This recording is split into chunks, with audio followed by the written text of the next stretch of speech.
مشکوٰۃ شریف کی روایتیں راوی ہیں حضرت ابو ہریرہ رضی اللہ تعالیٰ عنہ، اور حضرت ابو ہریرہ رضی اللہ تعالیٰ عنہ روایت کرتے ہیں اللہ کے رسول علیہ السلام نے فرمایا کسی مسلمان کے لیے، کسی مومن کے لیے یہ جائز نہیں کہ وہ دوسرے مسلمان بھائی سے بغض اور کینہ کی وجہ سے 3 دن تک ناراض رہے۔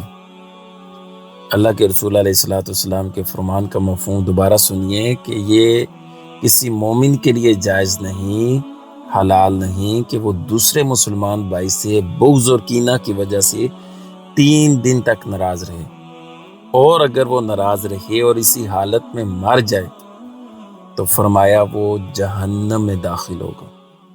ایک اور روایت کا مفہوم ہے، اللہ کے رسول علیہ السلام نے فرمایا اگر بغض اور کینہ کی وجہ سے کوئی بندہ اپنے مسلمان بھائی سے 1 سال تک ناراض رہا تو گویا ایسے ہے جیسے اس نے اپنے مسلمان بھائی کا قتل کیا۔ آج ہماری حالت کیا ہے؟ ہمارے گھروں کے اندر کیا ہے؟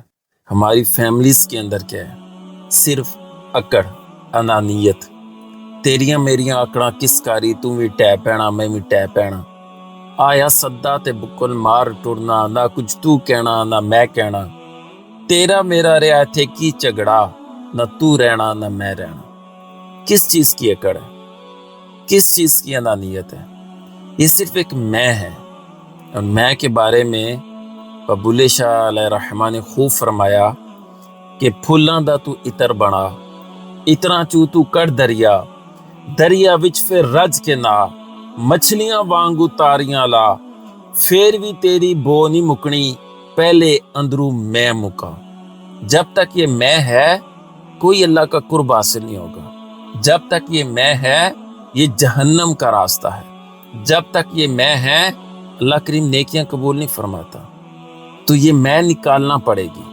اقبال نے کہا تھا مٹا دے اپنی ہستی کو اگر کچھ مرتبہ چاہیے، دانا خاک میں مل کے گلے گلزار بنتا ہے۔ تو یہ چھوڑنا پڑے گی، اکڑ اور یہ انانیت اور میں نکالنا پڑے گی، اور پھر جا کے اللہ کریم جو ہے اپنا فضل اور رحمت کا دروازہ کھولے گا۔ آج فیملیز کے اندر بھائی بھائی کا دشمن ہے، اولاد ماں باپ کی دشمن ہے، کزنز ایک دوسرے کو دیکھنا نہیں چاہتے، کلوز خونی رشتہ دار ایک دوسرے کے جانی دشمن ہیں۔ اگر ساری چیزوں کی وجوہات آپ دیکھیں گے، پہلی وجہ ہوگی دین سے دوری۔ اگر اللہ کے رسول علیہ السلام کا یہ فرمان یاد ہو کہ مسلمان بھائی کی ناراضگی میں بغض اور کینہ کی وجہ سے ناراض رہنے والا مر گیا تو جہنم میں جائے گا، جسے یہ پتا ہوتا تو کبھی گھاٹے کا سودا نہ کرتا، کیونکہ شیطان نے خود جہنم میں جانا ہے، تو اس کی کوشش ہے کہ پھر اکیلا نہ جاؤ، میں ان سب کو ساتھ لے کے جاؤں۔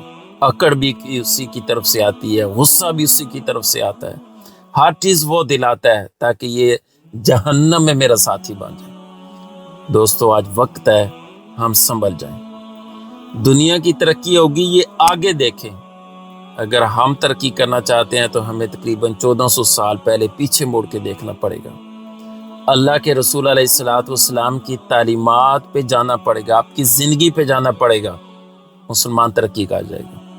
دعا ہے اللہ تعالیٰ عمل کی توفیق عطا فرمائے۔